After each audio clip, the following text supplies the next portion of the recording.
Good evening, welcome to Focus On. I'll be your host this evening, Dan Epley, and tonight we have with us a very special guest, Holly Thomas. Hi Holly, thanks for coming. Hi, nice, thank you. Thank you for having me.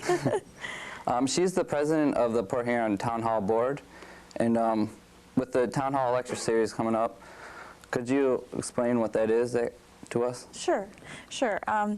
The board we have is comprised of about 23 members, and we put together a lecture series each year. It's comprised of 5 speakers during the year. We meet on Monday mornings at 10:30, starting in the fall and ending up around this time in March. We are about to enter into our 49th season of lectures, and the organization was established back in 1955 to present lectures and other cultural entertainment for our community. Wow, it sounds pretty interesting. Yeah. You get new guests each year, and how do you decide which guests come on? We have a program committee that's comprised of about 7 members, more or less, and other people can participate as well. And they usually get some suggestions from 5 or 6 different talent agencies that give us lists of their suggestions for that year. And then we try and take ideas from our membership as well as from the rest of our board, and it's usually a series of 7 or 8 meetings where we're looking at the possibilities and trying to put together a program that is varied, that will appeal to our audience and have some level of interest from different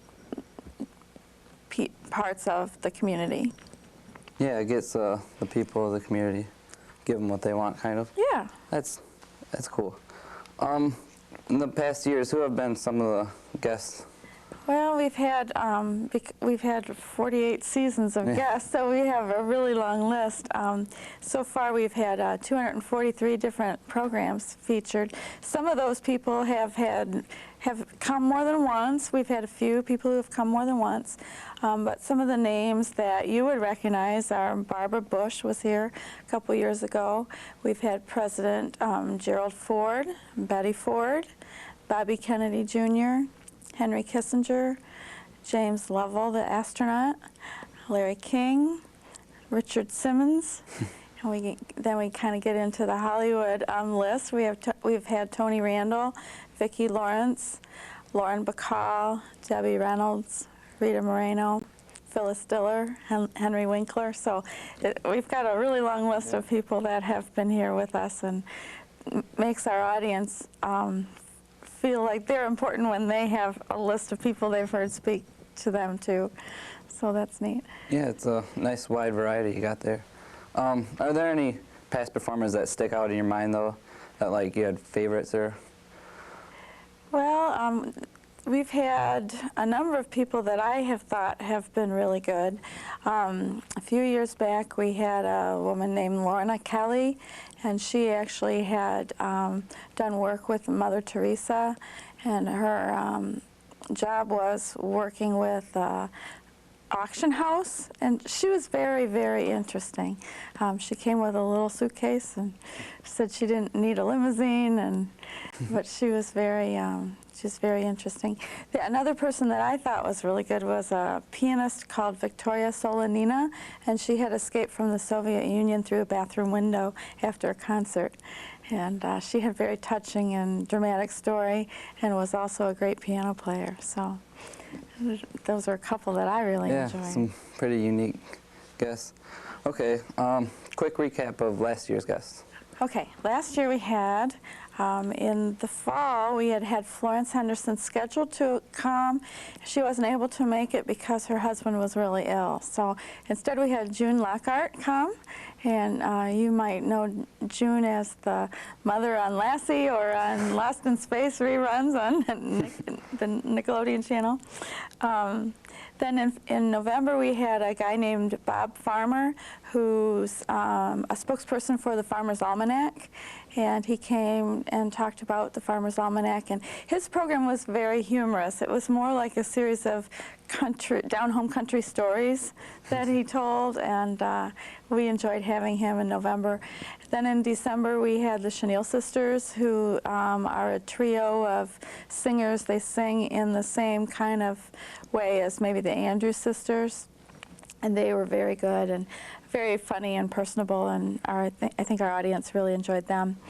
Then in February, we had Michael Beschloss, who's the presidential historian. He has a long list of fairly good-sized books that and a very good background and knowledge of a lot of the contemporary presidents. So he was very fascinating to have him tell us about, you know, the tapes that he had listened to during the Johnson White House and the Nixon White House, and he was a very good speaker. And then we just now finished last week, we had Daniel Elias, who's the host of the Antique Roadshow, and he was here with a couple of appraisers from Bloomfield Hills, who actually did some appraising of our audience's antiques that they brought in. So that was quite exciting, and we gave us a nice ending to the season. Yeah, it sounds pretty neat. Yeah. Okay, who's going to be in the next series? Well, let's see. We're really excited to be announcing our next series this past week. Our first speaker will be Dave Barry, and he is a humor columnist for the Miami Herald. And his column runs in about 500 newspapers all over the country. Wow, so, that's quite a large and he's generally well known as a really funny guy. So everybody's looking forward to having him. And then in November, we will have Andrea Mitchell from NBC News. She's the chief foreign affairs correspondent. And has been for a little while, since 1994. Before that, she was the White House correspondent for NBC News. And so we see her on television quite frequently on the news. Then in December, we have Sally Ann House coming, and she's a musical theater star. We probably know her most by her role in the movie Chitty Chitty Bang Bang, which is, you know, a little bit older, but she has had a lot of experience in Hollywood and on Broadway on the musical theater stage, and she's going to be doing a program on the songs of the musical theater. So we're looking forward to having her. And then in February, we have Tweed Roosevelt coming, and he is actually the great-grandson of Teddy Roosevelt. And he's coming to talk to us about the trip that he took to recreate Teddy Roosevelt's trip down the River of Doubt in Brazil. And he's going to have slides of the Brazilian rainforest and talk about all the dangers that trip involved. And so he should be pretty interesting. Also, coming from such a famous family, we hope we're going to get a little of the inside scoop on his famous family. And then finally in March, we have a guest coming. Her name is Susan Granger, and she is a movie critic and does freelance work. Her movie reviews have appeared in a lot of magazines and newspapers. And she's going to talk to us about the impact of Hollywood and movies on our culture, and hopefully give us an inside look at the Oscars next March. So. Wow, we sound pretty lucky to have all these people come. Oh, we are really lucky. Yeah. So, how did you, as the board as a group, decide on Dave Barry to come? Well, we have had several people on our program committee in the past who have gone to national conventions of one sort or another and have heard him speak at the conventions, and they just have said that he was wonderful, that he was one of the best speakers that they've ever heard, and they recommended him highly. And we were not really sure, the committee was not really sure how recognizable his name and face would be to our audience here in Port Huron. I think because his column doesn't necessarily run in our paper, but we moved here from Dayton, and I know he was in the paper that we got in Dayton. So for those people who see his column regularly in the newspaper, he's a much more recognizable name and face. I think his column is in the Free Press, so we don't happen to get that at our house, but anybody in the community that gets that paper will probably be more familiar with him too. He also has a long list of books, about 21 books that he's written, and he makes the joke that none of them contain anything useful. And I know we had a calendar that we passed around in a board meeting that had, a sort of a funny story for the day on each day. So he has other products that market his humor as well as his column and his books. So. Yeah. What does it take for anyone to be a guest speaker, or what does it take for someone to be a guest? In our organization, well, most of the speakers that we get have been recommended to us through a talent agency. So I guess if somebody was interested in becoming a speaker, the first thing they would do is to contact a talent agency and get their name on the list. When we look at potential speakers, we try and get some references from other groups that have had them to hear whether, the audience thought they had an interesting program or not. Since they're only on the stage for an hour, they pretty much have to have a way to grab our audience's attention and keep them with the speaker, during that hour.